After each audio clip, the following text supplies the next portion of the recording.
DJ Manish Raxaul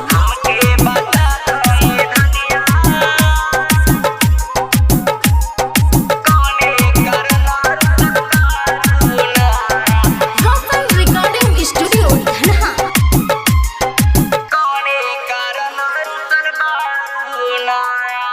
हमके बता दो ए धनिया कौने कारण रुसल बारूना, कौने कारण रुसल बारूना। हमके बता दो ए धनिया कौने कारण रुसल बारूना, कौने कारण रुसल बारूना।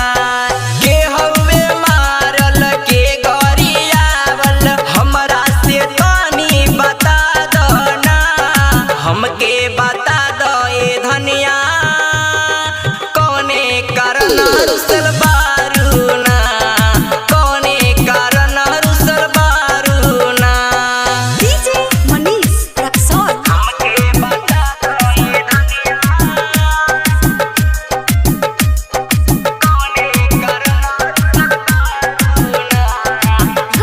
Recording studio Dhanaha.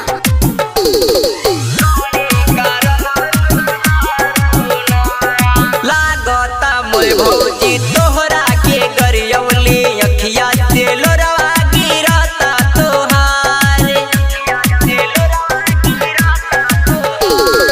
लागता मोर भौजी तोहरा के गरियौली अखिया से लोरवा गिरता तोहार।